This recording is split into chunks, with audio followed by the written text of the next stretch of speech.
Modern airspace is a fortress.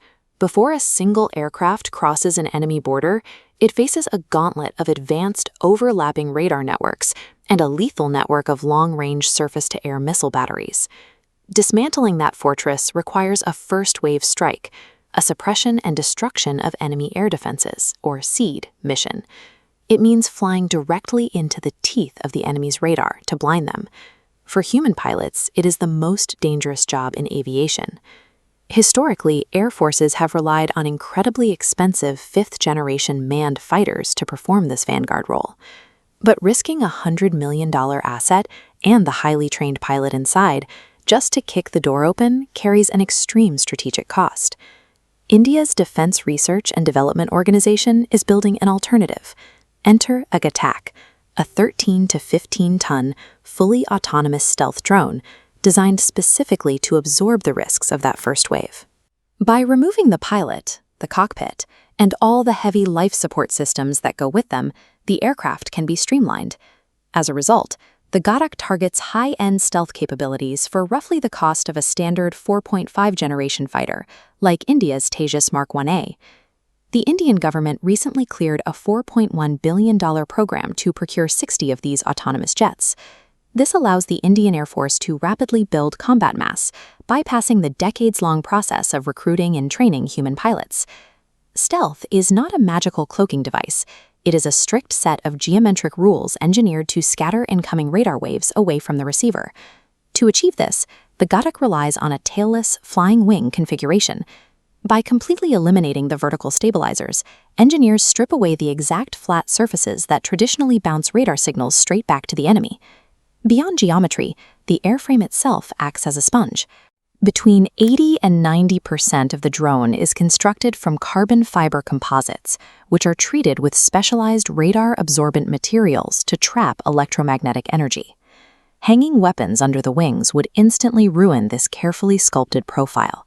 So the Ghatak hides its 1.5 to 2 tons of smart anti-airfield weapons and glide bombs inside internal payload bays, preventing radar from glinting off external pylons. Even the engine requires cloaking. The aircraft uses serpentine, or S-duct, air intakes. Incoming radar waves are forced to bounce along these curved walls, dissipating their energy long before they can strike the spinning metal compressor blades of the engine. Invisibility requires a total structural commitment. Every rivet, panel, and contour must be designed to eliminate signatures. But radar isn't the only threat in the sky. Heat-seeking missiles are just as lethal to an unmanned drone, meaning infrared signatures must be managed just as ruthlessly. This is where the propulsion system comes in. The Ghatak is powered by the indigenous Kaveri derivative engine. Look at this thermal comparison. The Ghatak intentionally omits an afterburner. While afterburners inject raw fuel to create massive temporary speed boosts, they also create a blinding infrared heat bloom. By running dry, the Kaveri engine stays cool, denying enemy missiles the thermal contrast to lock on. Skipping the afterburner has a secondary benefit. The dry Kaveri prioritizes fuel efficiency, allowing the drone to loiter and penetrate much deeper into contested zones. Engineers are scaling this exact core technology for manned fighters too. A modified Kaveri 2.0 recently tested a new afterburner module capable of hitting 83 kilonewtons of thrust, proving the design's adaptability. The Ghatak fits into a global tactical shift towards autonomous robotic wingmen, similar to the U.S. Air Force's Valkyrie program.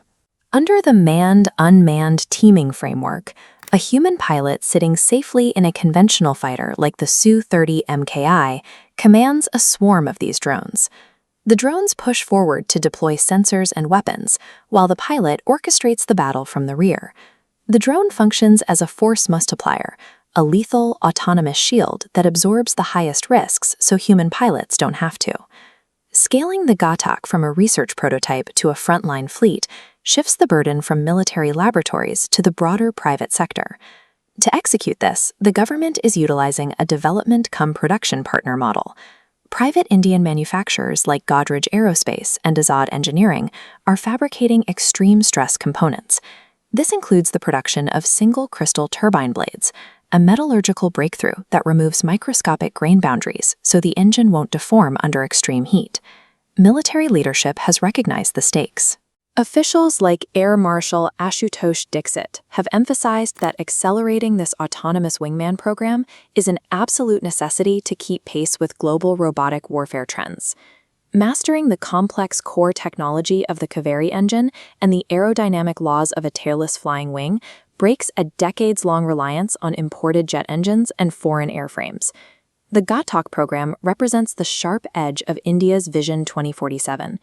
It proves the country is moving past simply buying defense hardware off the shelf and is actively building the sovereign, autonomous vanguard of modern air combat.